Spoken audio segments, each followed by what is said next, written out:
Hi guys, and welcome back to another cemetery video. It is Saturday evening. I'm almost losing the light that I need, so I'm not going to stay out here for too long because I do want to hit another place before I go back home for the evening.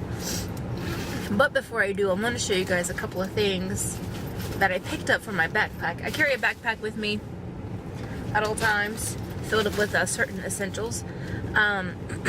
This week was my husband's birthday. He wanted to go to Harbor Freight. I picked up some of the stuff that was on sale. If you go into Harbor Freight, usually at the very end of the aisle, they'll have like their $5 clearance section. So I picked up some bear spray that has literally been on my person ever since I bought it. I picked up some more lights because you can never have too many flashlights, especially since I plan on taking people with me over the spring and summer. I bought these mini flashlights. These are personal keychain size. They're not very heavy duty. However, these are perfect for reading like inscriptions on cemetery stones. If you need a small light, you have it. I also found a mini hangover light, an LED, a mini LED light that you can hang if you need a light source. If you're in a situation where you need light, camping, or if you're stranded, just hang this bad boy wherever. Has a couple of different functions. You got the side light, you got the front light. It's very bright, works really well. Then I also picked up a fire source. And what I mean by that is a block of magnesium. All you have to do with this is strike it with a match, gather up some leaves, and then boom, you have fire. You have light and a heat source and a cooking source if you're ever in a dire situation. Really cheap. I don't even think I paid $5 for this. I think maybe I paid $2 for this. Very cheap. And I will be adding some more stuff to my backpack as I go along. But for now, let's go hit the cemetery.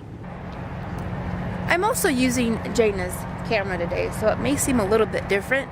She's had time to experiment with this and use it for her channel, Jana's Jams. It's a really, really good camera. I'm actually kind of secretly jealous because this camera is super nice. And as you can see, my backpack is on me. I also have my ID in my backpack, my wallet, my phone, my keys. My husband was joking with me. He said, you need an ID to get into the cemetery. And I'm like, he was kidding around, I knew this. But you never really know when your ID can come in handy. Always have that on you too. I want to say maybe through here, the paupers part of the cemetery, because I'm noticing these headstones like these.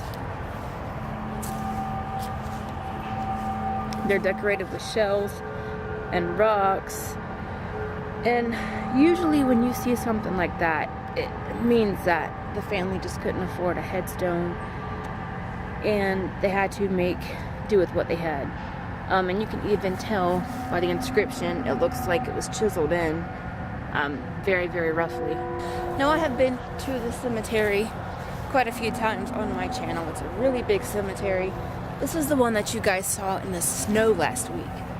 But I'm at a different part because this cemetery is so huge. You cannot explore the entire cemetery in one visit, in 2 visits. It takes a while to actually walk the entire cemetery. So right now I'm actually in the back end of the cemetery as opposed to the front left half of it as last time I was here.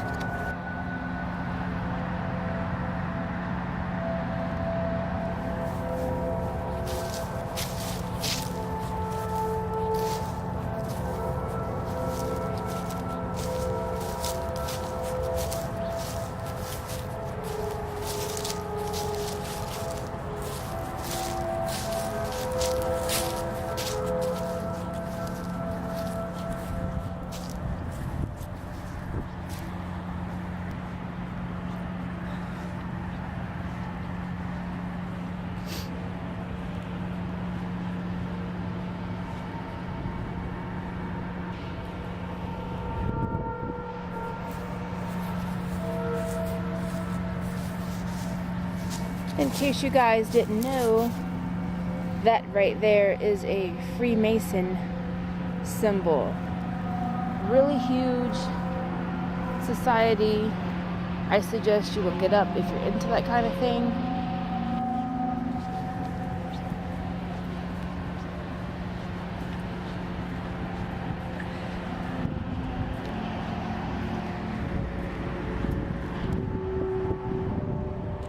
There's somebody on a moped.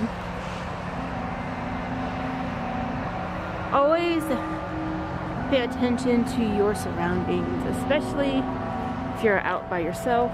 As usual, if you see anything or hear anything that I don't see or hear, drop it in the comments down below.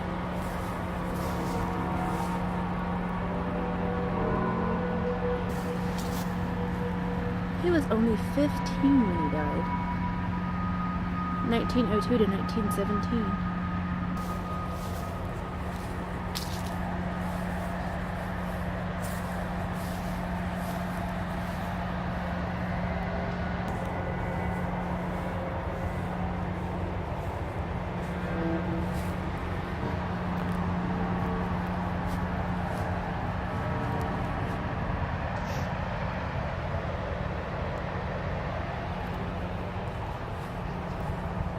This monument has a large circle around it, as if something was maybe drug around to make that shape.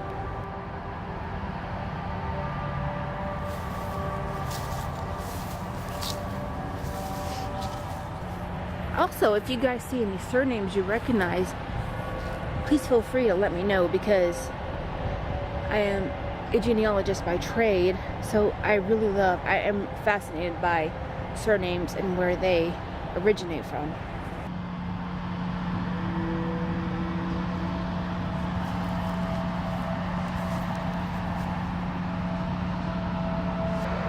That over there, in case you guys are wondering, is a flower plant. It's essentially a cornmeal plant. They take the cornmeal, add flour, produce it over there. I'm walking towards the center of the cemetery, and I'm trying to keep a close eye on my car because, for safety reasons, me being out by myself, I don't want to wander too far away from my car. That's never a good idea. No matter how well you think you know the area, always keep your car in sight of you.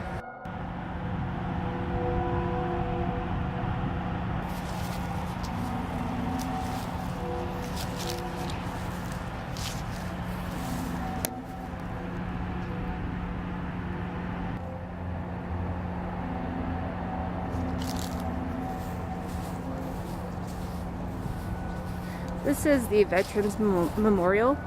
You think with the many times I have been out here, I would visit this spot.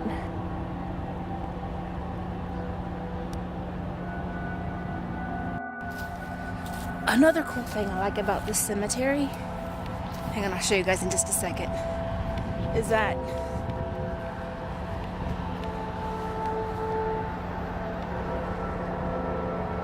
it's monitored 24/7 by surveillance.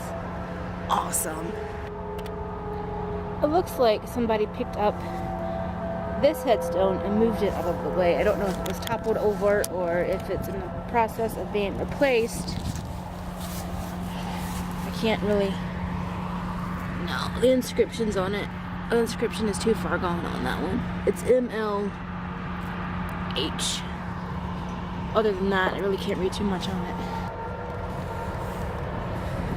I'm starting to lose more light, so I'm headed back to my car. You ever get that feeling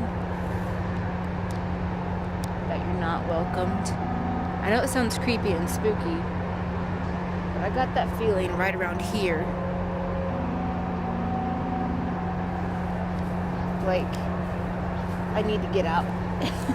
I need to leave. I don't spook easy.